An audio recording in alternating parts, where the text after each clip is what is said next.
So, bro science. Now, bro science, to me, the definition of bro science, in my definition, and, everybody's going to have their own, is more of what you talked about. This worked for me, it'll work for you.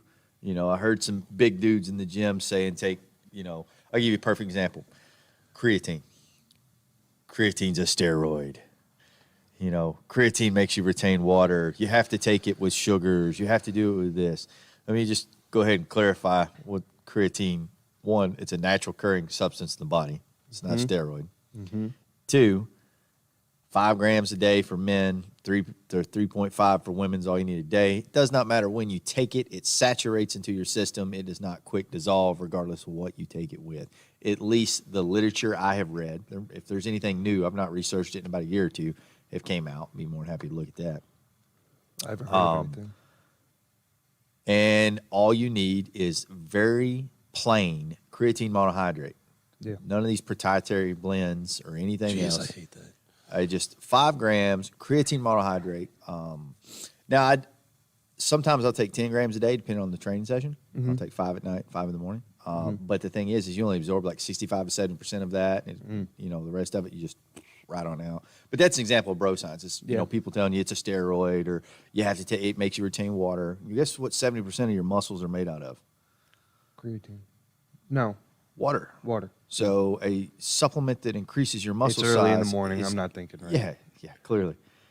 So a supplement that's to increase strength and muscle size, of course it's going to make you retain water. Now, the stigma from that originally derived from, this is back in the early 1990s when a big creatine supplement at the time came out called Celtech. Mm-hmm. I don't know if you remember it, but it was jacked full of sugar. It had more sugar in a serving of it than a Mountain Dew. Oh, it's so much sugar in Celtech. It was ridiculous. But it make you retain a lot of water then because the sugar, like you don't have to have creatine and sugar to retain water. Sugar will make you retain water, But that's where a lot of this, in my opinion, a lot of the stigma from creatine makes you retain water because that was the big popular one from Muscle Tech and everybody was taking it and it was making them retain water. In fact, it was a couple years ago. It's like 2014. There's a guy come here and go, "Hey, Joe, I want you to look at this supplement, and I want your opinion on it." I was like, "Okay." He pulls it out of his backpack, sets it on my desk, and I started laughing. I said, "Take it back."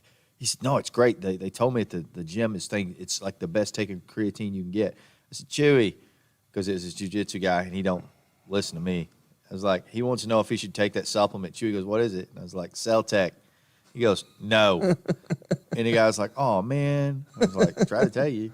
It was funny because all Chewy said, literally, that was it. That was all Chewy said was no and went back to rolling. And I was trying to tell him, explain to him why it didn't work and everything else. But here I am, this new guy in the gym, and I'm just a guy that lifts weights and trains people. I'm not a jiu-jitsu guy. Because it's the Chewy cult. No, it's not it. It's there's a stigma with jiu-jitsu guys. Jiu-jitsu is just as much of a cult as CrossFit is. And, yes. And anybody tries to tell, the only people going to disagree with me are jiu-jitsu guys. And CrossFit guys. Yeah. But the thing is jiu-jitsu guys like to stick to their own and whatever the alpha male of the jiu-jitsu program, which Chewy's doing and saying, they want to follow, which is great because it's the same way in here on the weight room. Like whatever I'm doing or whatever I'm following, people follow that. There's nothing wrong with that at all, but I happen to notice the pecking orders of sports. Yeah. So in order to get people to follow you, you have to attract the alpha of that sport so that his flock is like, okay, if it's good enough for him, it's good enough for me.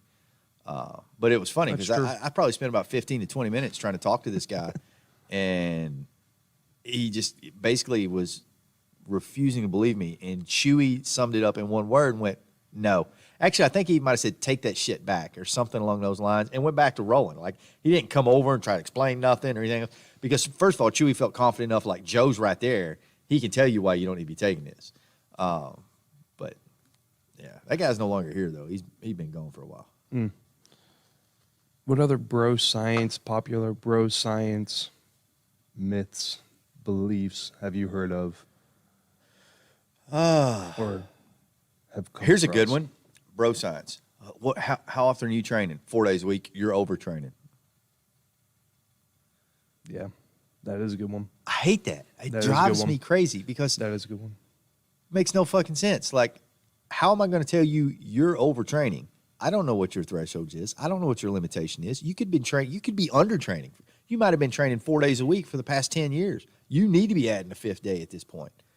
You know, I'm not saying the same type of training, but some, you know, just some type of training. But like, and you'll see people even back to, you know, CrossFit. We talk on this a lot. It's people like, oh, don't do that workout to give you rhabdomyolysis.